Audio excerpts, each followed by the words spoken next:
Well, good evening, everyone. I'd like to welcome you all to another edition of the Mind of Ari podcast.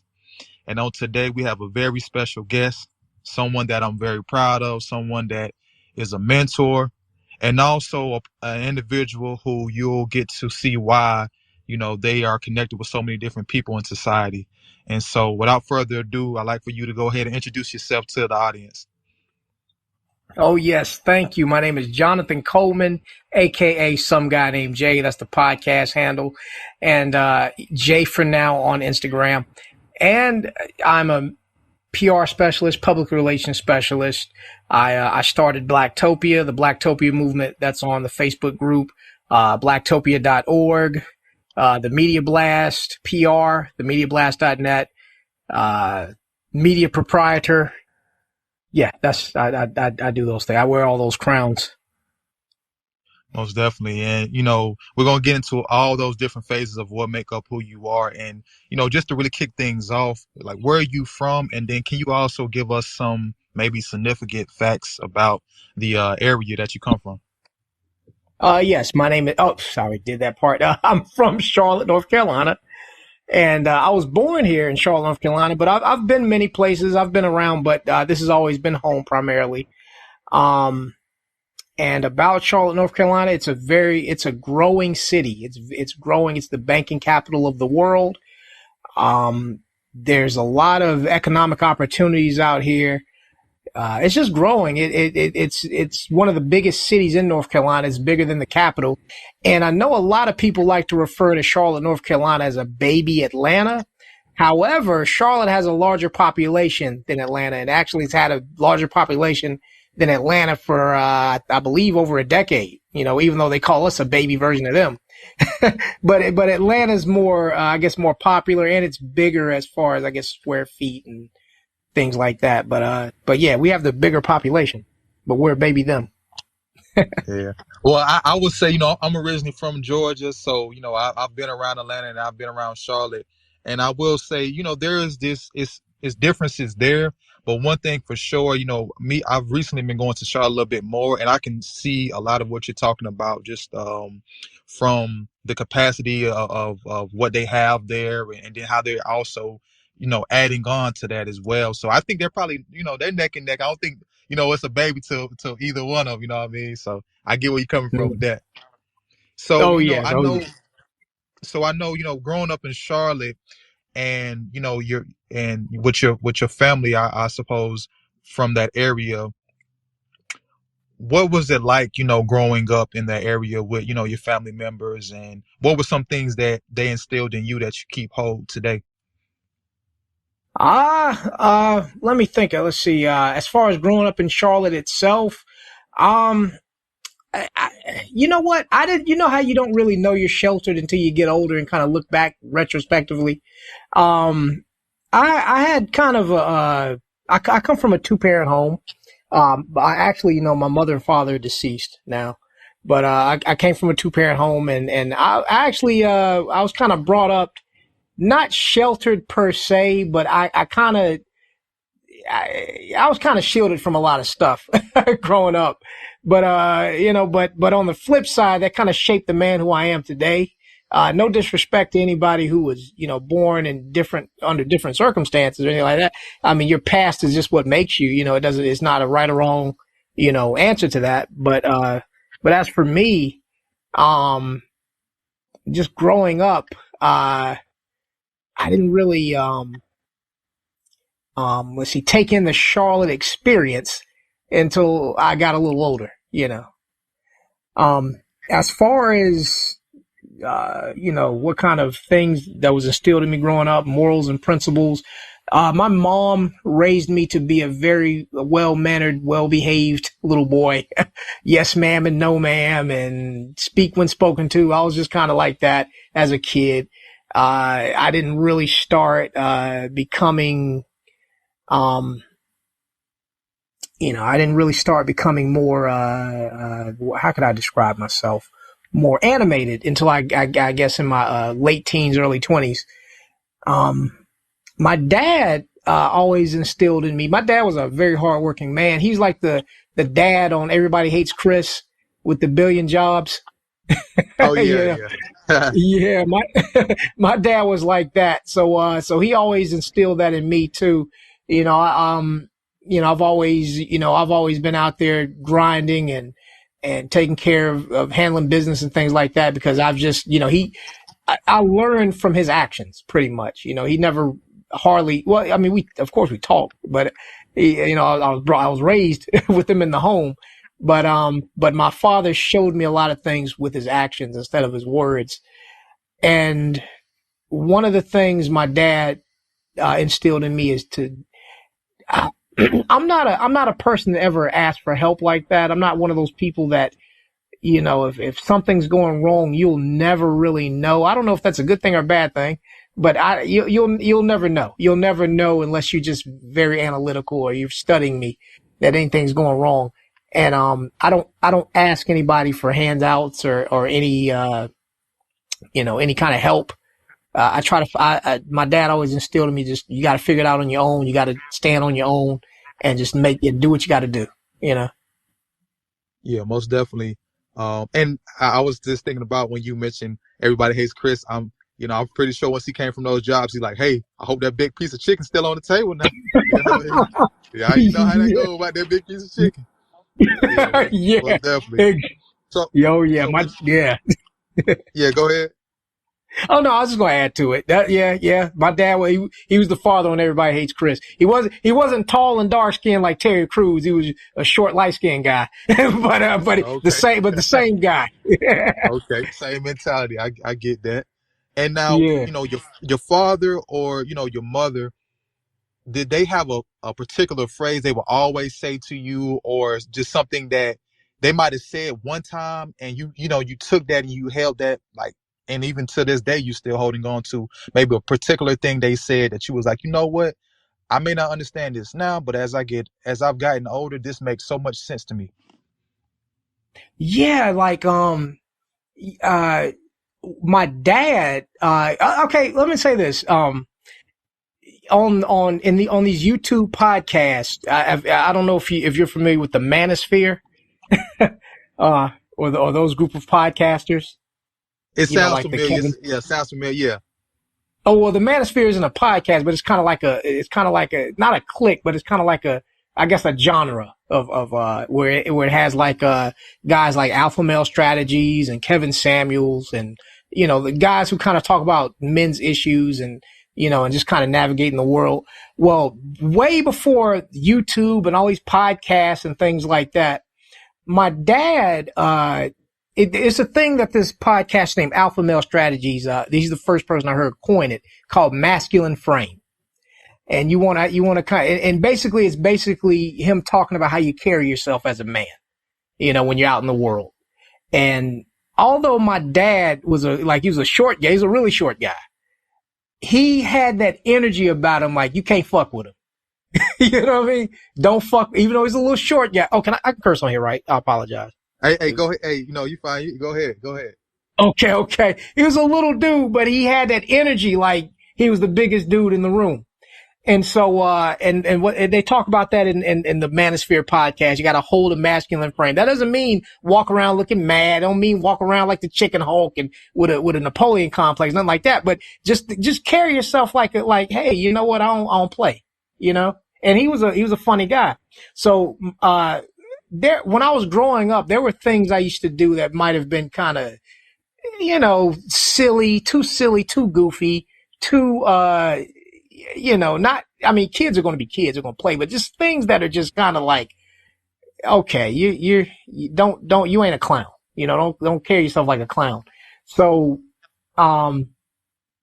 so I've developed that too, where, you kind of you carry yourself a certain way. There are people who didn't know I was a businessman until after the fact that have told me that just the way I carry myself, I seem like I'm a businessman. I've been told that. So, and just my dad has just kind of taught me how to carry myself, and that's something you have to see. I guess I can't really explain it over the podcast airwaves, but that's something that hits me more as an adult. Like just the way, because people are always watching you. People are always looking at you. and and you don't want to come off a certain way. Yeah. If that makes sense, I know what I'm saying, but it's one of No, those things you got to see.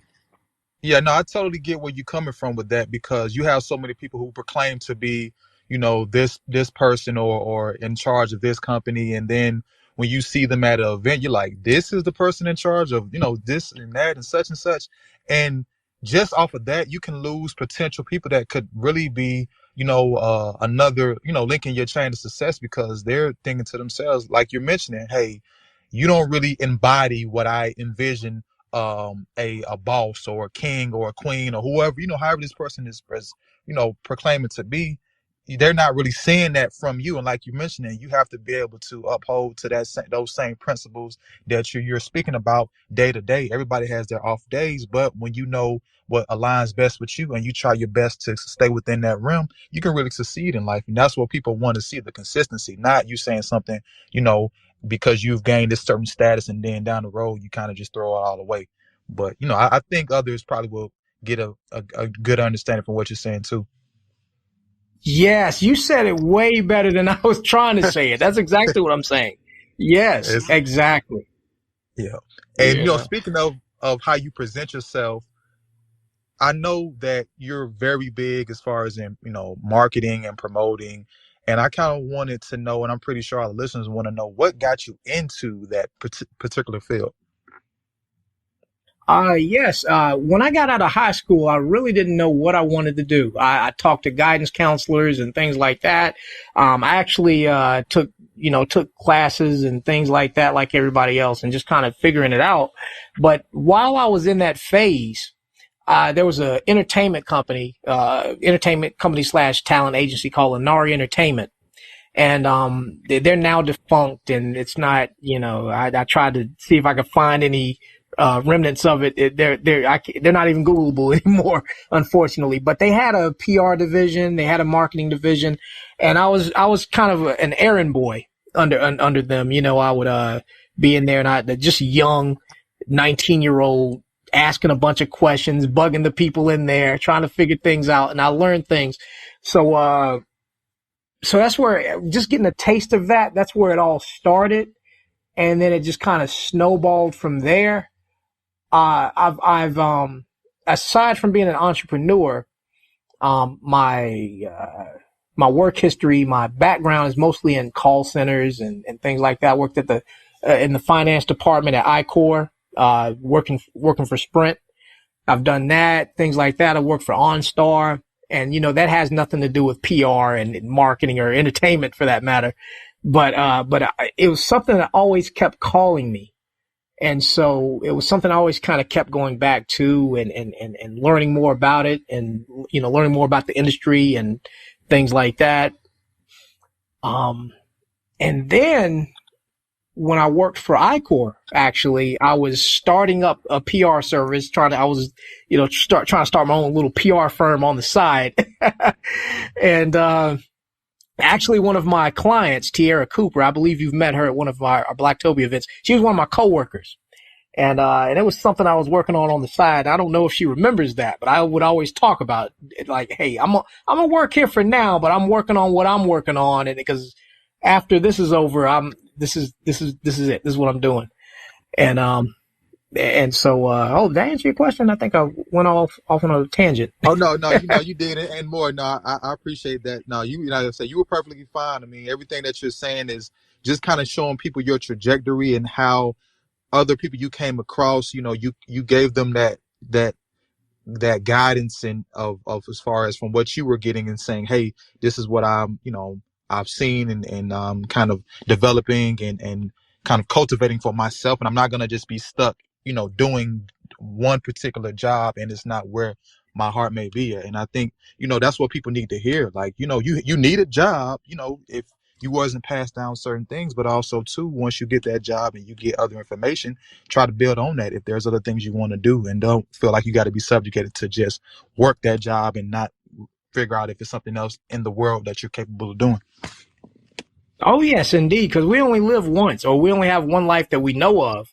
And why spend it doing things that you hate? Why spend all your time and your energy just doing things that you hate because you think you need to do that to survive, you know, Yeah.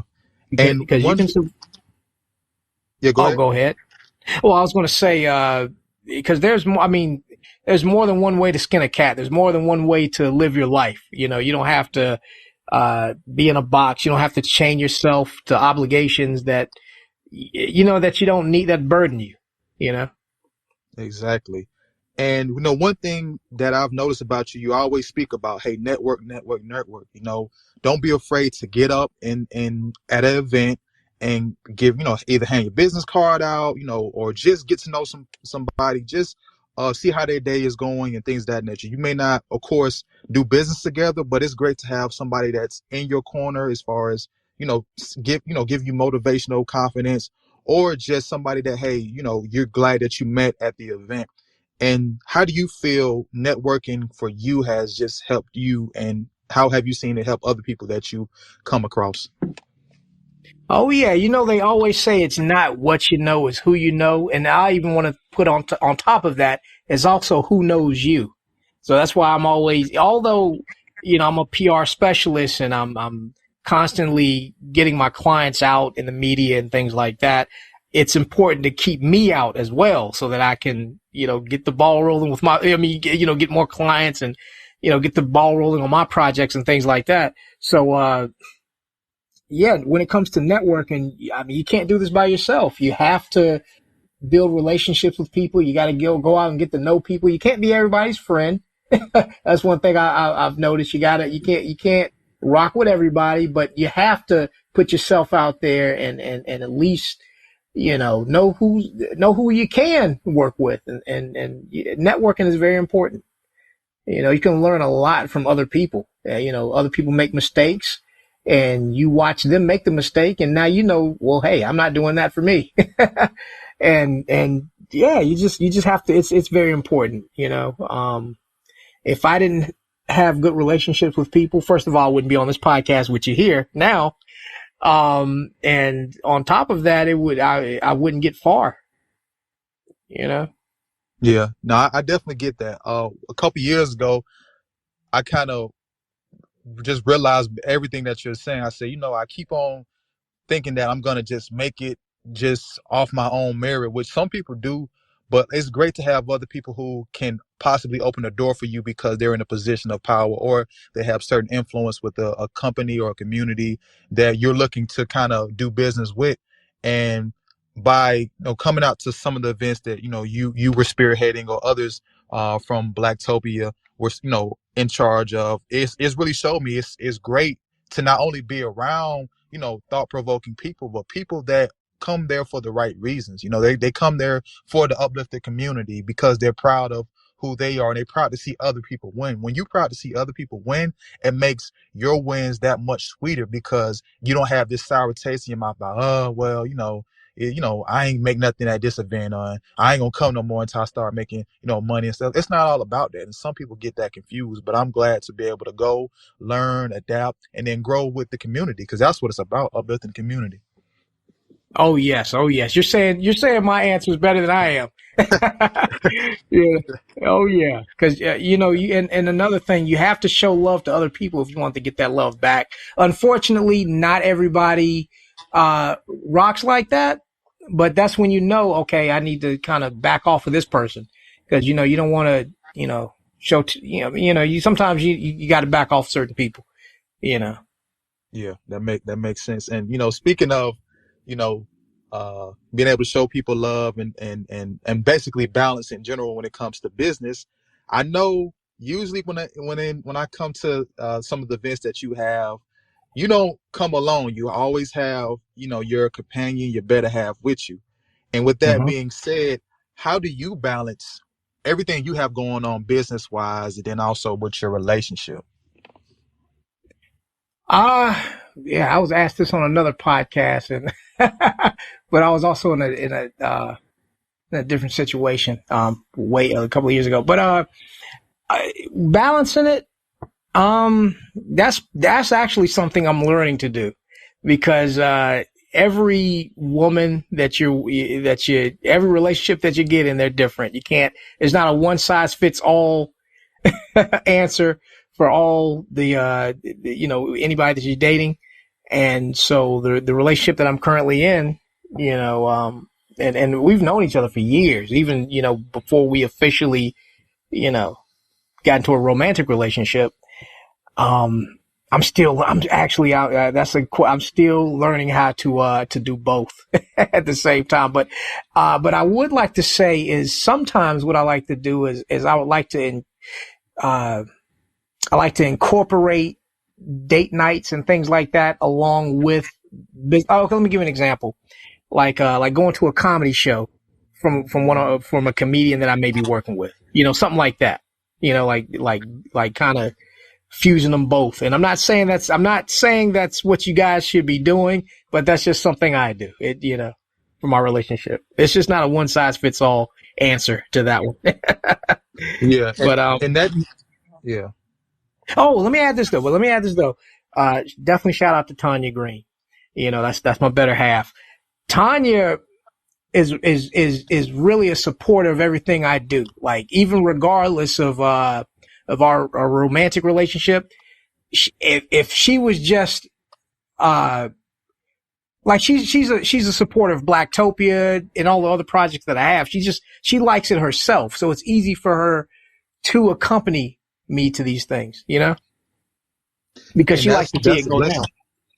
Mm-hmm. Exactly. Because And that's a oh yeah. yeah. Oh, I just want to add one other thing because you got to be a fan of your lover. She's a fan of mine. I'm a fan of hers. I support what she does. She supports what I do. You guys got to be in the front row for your women, and women, you got to be in the front row for your man. Just y'all got to cheer each other on. And what makes it great between her and I is it's not because we're in a relationship together that we feel obligated to do it. We actually like each other's stuff. We actually think we're actually a fan of each other's stuff. you know? Yeah, and she definitely is a major supporter and contributor to Blacktopia, and definitely for you as well. I'm always seeing you all sharing people's posts, congratulating people going to events, things that you all don't have to do, but you choose to do because it's in your heart, and you all are both genuine people. And you're making sense with everything you're saying because you have to find somebody that you can feel like you all can grow together. You're not in competition with her; she's not in competition with you. You both are on, you're running, you're running parallel with each other, you know what I'm saying, and you want to see things just go as far as it can go. And it helps when you're interested in certain things she has going on that you particularly may not be doing, but you want to see her be successful and vice versa.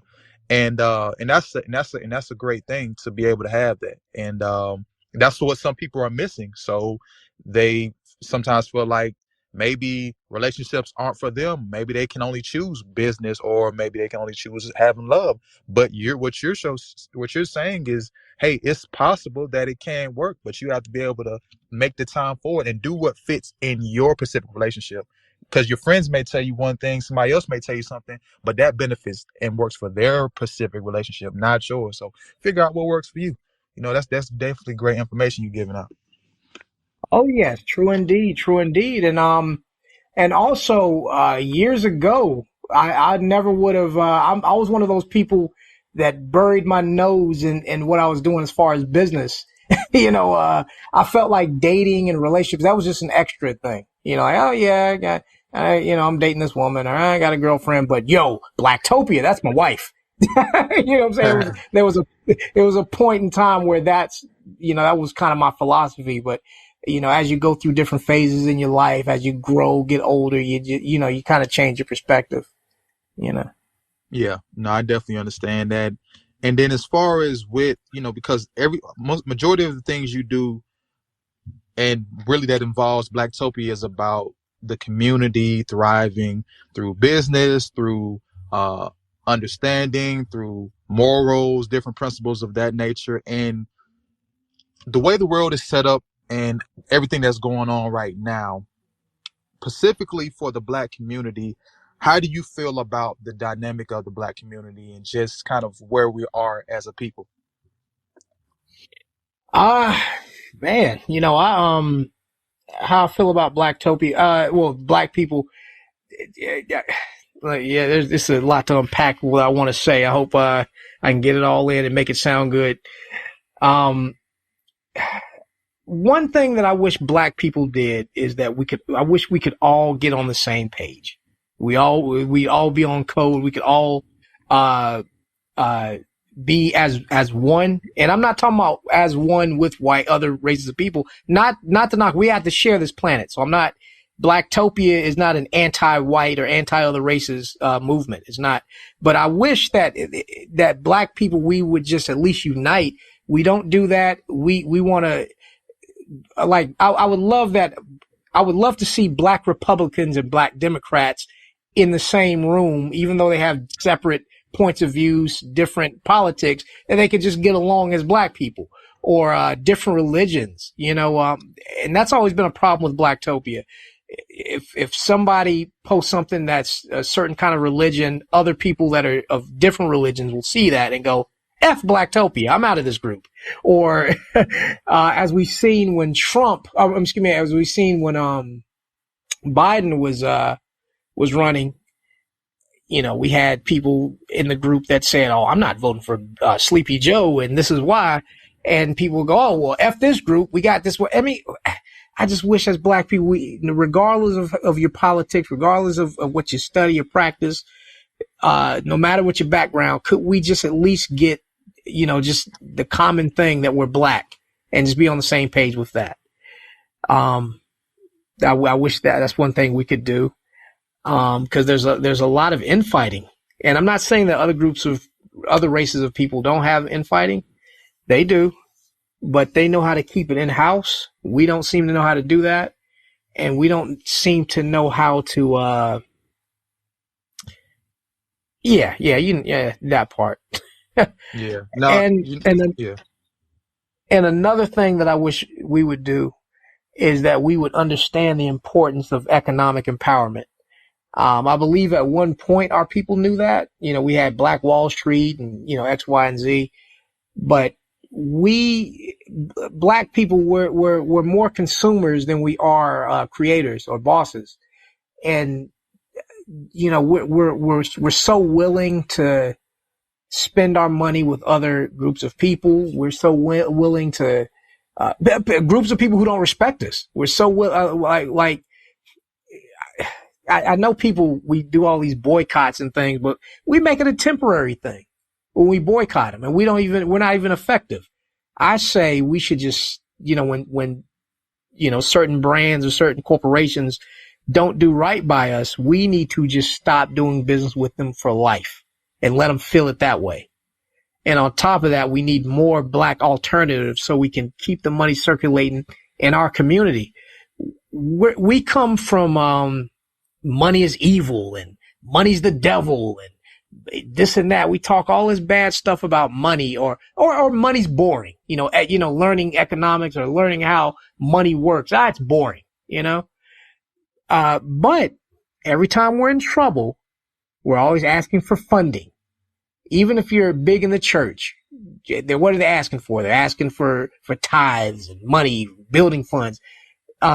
We talk all that junk about money, but money is something that we need to, money is an energy, money's a tool, and black people, we just don't seem to see the value in money like that.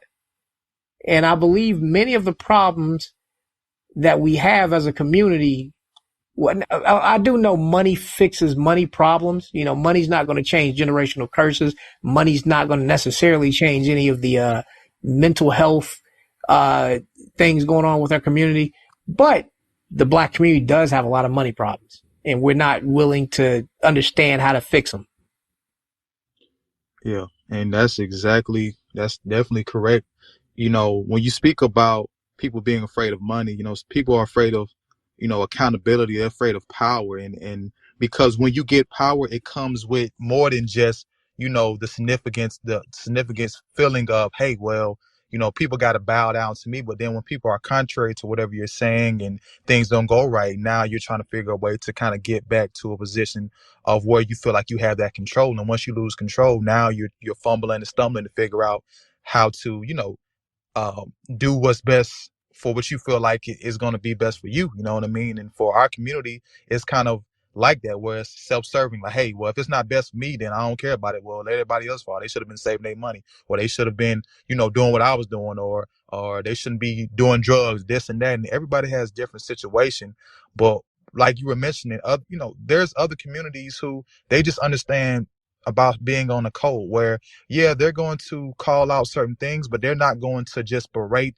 and constantly bring down somebody in their community. If somebody in the community is going off script and just saying everything to undermine us, then we if we distance ourselves from this person, it's like, hey, once you get yourself right or whatever like that, then we'll be able to accept what you're saying. But if you're going to go off and read other people's talking points that are condemning us or causing us to get harm brought against ourselves, we can't go along with that, because you got young children, you got older, individuals who can't take up for themselves when you got these clowns and these trolls and these, people from other communities who their mission in life is to just, extinguish us from society. You know what I mean? So us working together through the good and the bad is very important, as you're saying. So that's great advice you're giving. Well, let me ask you this. As you say that, I know you're supposed to be interviewing me, but I want to ask you, how do you Yeah. feel about the Kanye West situation? What are your Oh thoughts on yeah, that? I'm glad you asked about the Kanye West situation. See, with Kanye West, I feel that he's looked at in different ways. He's looked at.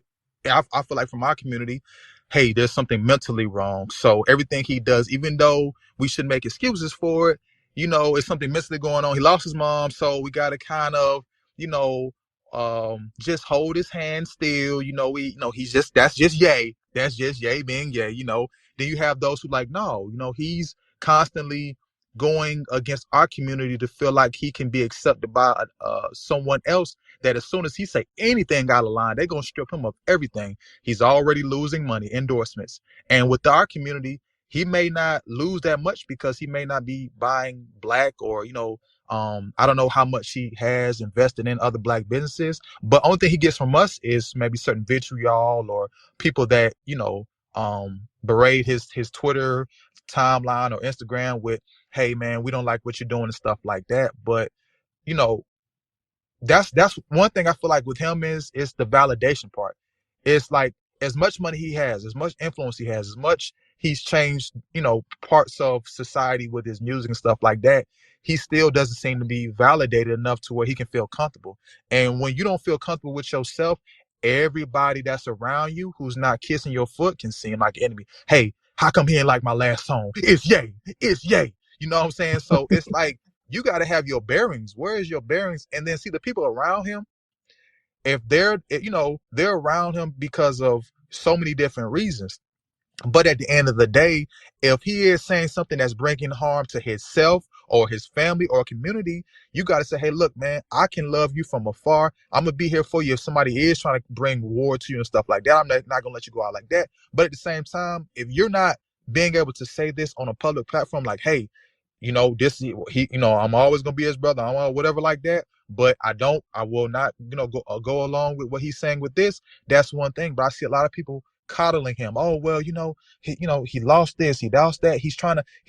Or they'll say something like, it's a bigger thing, it's a bigger plot. What he's trying to do is he's trying to really say this so that way he can run for politician, Yeah, be, a politician, and he can do this. It's like it's not going to work for him the way he's going yeah, about it. You have to have something you're yeah. standing on. He folds. Yes, everything you're saying, I agree. Especially when the people who talking about, oh, this is a chess move. You don't know what Kanye really doing. God, it seemed like Kanye don't really know what he's really doing. He's just kind of. I'm listening to these interviews. I didn't listen to all the Drink Champlin. I saw little clips and this and that. But these other interviews that he's been on, he's like he's all over the place. Like he kind of he looks like something's not right. Yeah. Um, but I do want to say this though. You see what he said about, we got to call them the tiny hats, or we can't say the J word, the J people. Yeah. You see what happened to him after he said that. He's losing deals. He's losing all that stuff. And this is what I'm talking. This is why black people need to understand economic empowerment. When white people can call us the N-word all they want. We don't control any resources. We don't control anything on an economic level, so we can't punish anyone. When they do something to us, all we do is sing Kumbaya and, oh, why can't they stop? And can we just all just get along? We don't have the power to take shit from people who fuck with us. The J people who understand economic empowerment, they do. You feel what I'm saying? And Yeah. I'm not. Oh, go ahead. No, I was just gonna say, just to interject real quick. One thing I do notice is you have people who they will come to the defense of other communities before their own. But there's a lot of people who look like us in media who aren't entrenched in our culture. So they get these jobs because they're at times contrary against us, and they're going to spew certain talking points that's against us anyways. But they have some type of, pizzazz that gets them into these certain media apparatuses. And then also too, some people, they were former football players, basketball players, whatever the case may be. So off of just how they entertain people throughout their career, now they're given a platform to speak and things of that nature. One thing I will say I don't really like with the Kanye situation is it's like, some people have so much energy against us. It's like, oh, see, this was wrong with black people, this and that, but then they won't say nothing about any other community when they do something. It's more so like, well, see, if we do what we got to do right, it both can be true. But when I see somebody that seems so comfortable just spewing so much disdain towards their own community, that makes me draw a question like, why, because so for some people, if they could not be black, they would, because they see Yeah. what comes with being black. They like, man, other communities, they get passed down trust funds, they get passed down other things like that. We get passed down high blood pressure, a bill past due, all these other things. You know what I mean? Yeah. It's like, Yeah. people get tired of that. So, but it's more than that. Our lineage is way more than just, pain, agony, defeat. We're conquerors and we're resilient people. That's why they can strip us of our name, and we'll still be able to create, still be able to be builders, and still, continue to fight, because it's in the bloodline, it's in the spirit. You can kill the body, you can kill the person or whatever like that, and think, oh yeah, no more Martin Luther Kings, no more Malcolm X's, but the spirit is going to live alive. The spirit is always going to travel, and it's going to get into the right person who's going to continue to carry the torch. Yeah. There's two things I want to say about what you're saying. Well, I want to ask you. Oh wait, hold on. I want to say, are you talking about Candace Owens, right? For some of this, right? Well, Or people like. People like her, yeah, exactly. Yeah, Candace. We gotta come back to that. I definitely agree with what you're saying on all that. The other thing I want to say is the thing where you said it's in us.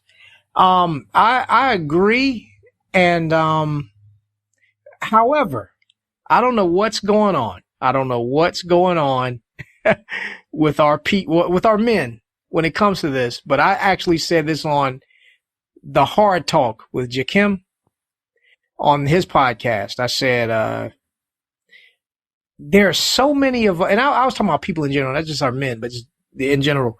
It's so many of us that are okay with just being okay. When a lot of black men today are not, it doesn't seem like they want to conquer. Like they're okay with making, whatever grand a year. They want to just be, they just want to be okay. They just want to, okay, as long as I got to, scraping up money, check to check to feed my, my family, whatever, I don't really care. And it's just so many of, but in other communities, and I'm not trying to put us down, but I'd say it needs to be more of us thinking like that, more of our men thinking like that. You talk to other communities and they're already talking like, oh, I'm gonna own this, I'm gonna do that, and they're actually making the moves to make that happen. Whereas a lot of the men in our community, they seem to be okay with just, punching a clock for a white man and, coming home looking at ESPN and playing their Xbox and smoking their weed and just chilling.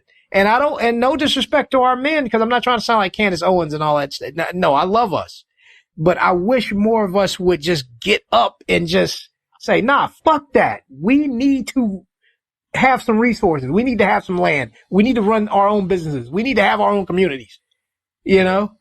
And you know the difference between what you're saying and what Candace was saying. See, you both of you all could be, giving some harsh reality talk to the community, but the difference is you're saying something from a place of, hey, even though I might, Me? yeah.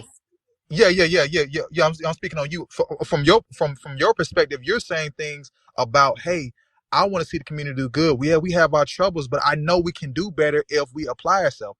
A lot Yes. of her talking points come from, hey, look, this is why I'm justifying why this person got killed because of this, and that, and that's where I draw the line at. Yes. I agree. I That's the totally difference. agree. When you Oh yeah. justify Oh yeah. lies, there ain't nothing you can say. It ain't no there's nah. Exactly. Yeah. Exactly. Yeah. Candace Owens is coming from a fuck black people, you guys ain't shit anyway perspective. And like you said, with me, I'm coming with, hey, I know it's in us, but we need to unlock that power. We need to stop. Mm-hmm. We need to just stop talking. We need to stop holding hands and singing kumbaya, and we need to Mm-hmm. make things happen. And making things happen, in my opinion, is not burning down police stations. You know what I'm saying? That's Yeah. not, there's no power in that, or marching all day. There's no, marches Yeah. are okay. It's cool, but that's just, I feel like marches, you guys are walking. You guys are walking Yeah. and talking shit, holding signs. But what we need to do is we need to, uh, everybody, when they're listening, they like to feel like, oh, we're putting our personal goals on the black community. But I wholeheartedly believe this. If we said, hey, we need to become the best versions of ourselves, we need to figure out how we can get this money, how we can get get this land, how we can get these resources, how we can control something. If we have our own media, our own sandbox. We always want to play in the white man's sandbox because the white man created a sandbox for his people to play in, and we want to go to his sandbox to play in it too. We need to create our own sandbox to play in. We need our Most own definitely. media. We need our own radio. We need our own internet, own Wi-Fi, our own grocery stores, our own distribution companies. It's cool we got barbers, it's cool we got rappers, it's cool we got people who do what they do, but we need people who actually just have, we need more of Yeah. yeah. Yeah. We need our own hospital. Because people make billions off of our influence. And like you're mentioning about the hospitals, see, that's why a lot of our elders preferred segregation for the simple fact that you're able to keep everything in house. The community stores that the black dollar is circulating, and it's also showing the youth, hey, look at your father. He's a grocery store owner. He does the fire. He works on the fire department part time, and it brings you great pride. Like, yeah, my dad, he's a superhero. Those are the real black superheroes, not the ones that have the capes or they have the claws coming out their fingers. You know what I'm saying? And ain't no slight to those, Mm-hmm. that form of entertainment. But the thing is, we're more than just entertainment, like you're mentioning. We are the what we utilize in the economically is why a lot of us can't come together if we're trying to, buy certain properties or go into business together, because the priorities is not in order. We're more so concerned about the look rather than what's actually tangible. You know what I'm saying? For you to have that, you can say, look, this is something I can pass down. We pass down so much.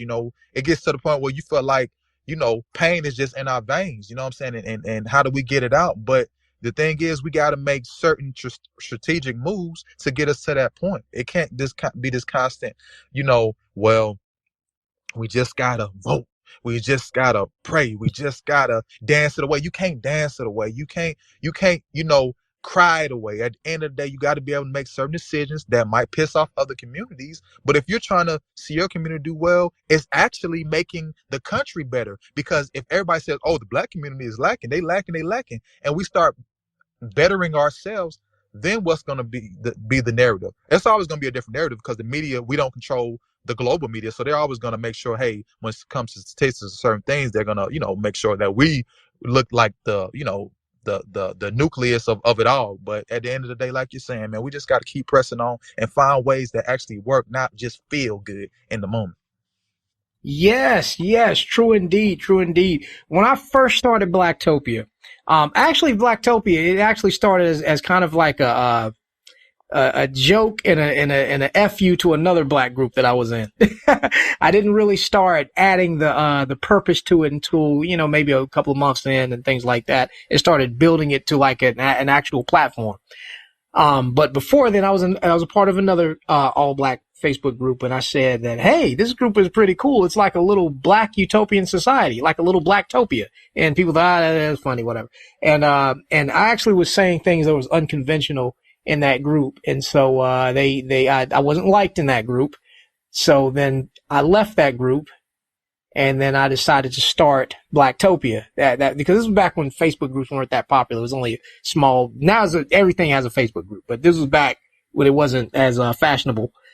And that became one of my purposes for Blacktopia. Is I wanted to get us all under one umbrella, no matter what what you practice, what you study, no matter what your orientation, no matter what anything, blah blah blah. We're black. Let's be all on the same page. And then let's start creating our own sandboxes. That's why I pushed Money Mondays in the group so much.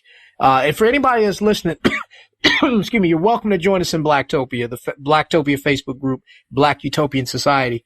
That's what I was originally trying to do. And just so many of us they're not feeling it. They don't see a reason. They don't see a reason why we should have our own anything.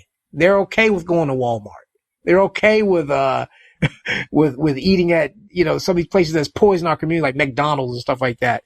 And matter of fact, instead of owning our own things, we want to franchise the white people's stuff. Like we want to make our own, we want to own our own McDonald's, and stuff like that. And it's just it gets a little frustrating. But if I could reach just a small percentage, small fraction of people who are thinking outside of the black box, I hope we can actually accomplish this, because we need our own thing. We need our own resources. We need our own everything. I hate that we go to the dominant, race, so to speak, or whatever, for lack of a better thing to call them, for our economic opportunities, for our health, for our safety. And you know what? I'm even going to say this. I know one of the things I don't like in our community is we have this gender war, so it seems, where it just seems like the women are always saying niggas ain't shit, and the men are like, oh, see, that's why women act the way they act. I need to go overseas and get an Asian woman, or whatever they're saying, the passport bros, whatever. And if anybody's heard of that, but it's like it's this little back and forth gender war kind of thing. But what I would like to say, that if our men created our own sandbox and maintained it, I believe that it would be less of this back and forth among each other, as far as romantic relationships and things like that. I think that would begin to restore the black family. I know it sounds like an abstract concept, but I believe it starts with us going back to building, because a lot of the black women, it doesn't seem like they respect us because we're working. They're going to the white man for economic opportunities. You know what I'm saying? Yeah. So how can they really respect us if the white man is paying her bills? And these brothers are talking about, oh, we need to be 50-50 or all these other things, Yeah. yeah. Yeah, no, I get where you're coming from. It's a lot of layers to that, and when you're able to build and you're able to have a foundation, it does help, attract the right type of energy towards you. Because when it comes to people in our community, you're gonna have those who they're gonna be the rotten, fruit in the group. They're not gonna want to do anything. They're gonna want to be divisive. They're gonna want to undermine, and you have that. But I feel like it just takes the right amount. It doesn't always take a whole conglomerate. It can take a few, few people that they start off with an idea, and then next thing you know, hey, you got Blacktopia. Next thing you know, you got this other group. Next thing you know, you have groups merging together to help feed the community, to do other things. And so that's when you strip away the ego and you just focused on community building and making sure you're a good person yourself. It makes things work out, because there's a lot of people in our community who they may feel like others see them as ants. They always stepping on them. They're always looking down on them. But one thing significant about ants, is, even though they're small in stature, when they come together, they build a kingdom. And that's what we got to understand. We have goals and we got, things that we want to do, but we got to be willing to come together and make it make sense, not just throw something to a wall and say, well, let's just try this. We know logically it don't make sense, but let's just try it anyway. Let's do away with that, because not everybody with a platform need to be speaking on certain issues and topics. But if they can say something, one thing that might make sense or might help the community, hey, that might be utilized for the bigger picture. But it just depends. You know what I mean? And speaking of, go ahead. I don't took over. I don't. And no, we it's all got off good. the question. No, go ahead. Yeah, like speaking of all, not everybody needs a platform. Listeners need to listen to who they're going to listen to, but just kind of trim the fat or take the meat and spit out the bone, whatever the metaphor is. Because that's pretty much how I listen to everything.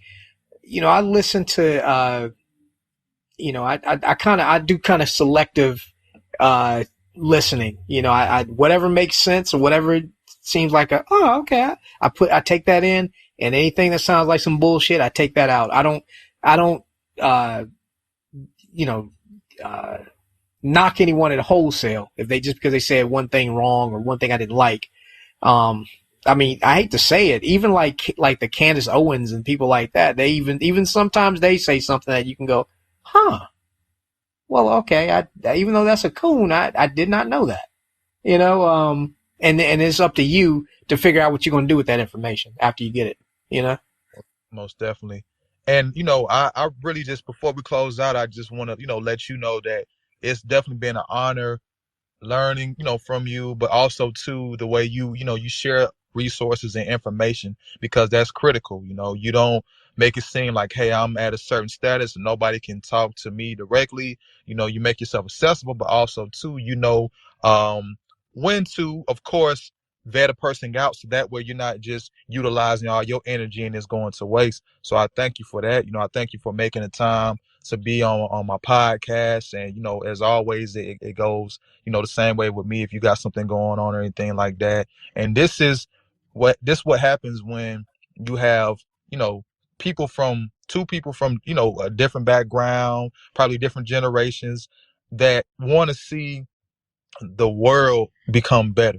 Our community is definitely a primary, but we understand that seeing the world become better just by a 5%, or even if it's less than that, it's better than nothing, than it being nothing. That it helps out. Having cognitive minds coming together just to want to see the world become a way better place.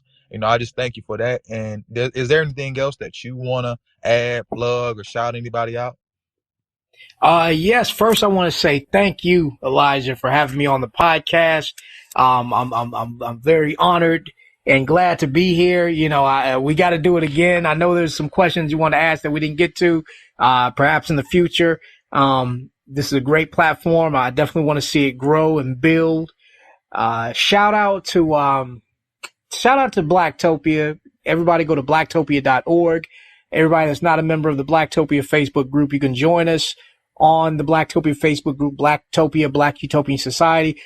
You can get information on upcoming community events, upcoming networking events, upcoming podcasts and shows and things and other projects that Blacktopia is involved in. Now I don't discriminate, although I'm for our people. If you're not of the black, the melanin of the persuasion, if you're not that and you're listening to this program and you're like, hey, he seems pretty cool, You can still check me out. You can join the Media Blast. I offer my PR services to everybody with green money. you know, so you can, if you would like to know more about my PR services, you can reach out to me at info@themediablast.net. You can also follow me on Instagram if you want to see, if you want to, see some of the inside looks on some of the networking parties and all the other things like that. You can follow me on Instagram at JAYFORNOW. And, shout out to everybody. Well, yeah, I appreciate that. And, again, thank you so much for being on here. To all my listeners, I thank you all for, taking out the time to listen to this show, and make sure you go, check Jonathan out. He has a lot to offer, and you just never know how, networking can, help build that bridge that you need to get to where you want to go in life. Other than that, everyone be blessed. And this has been another edition of the Mind of Aubrey podcast. Peace. Peace.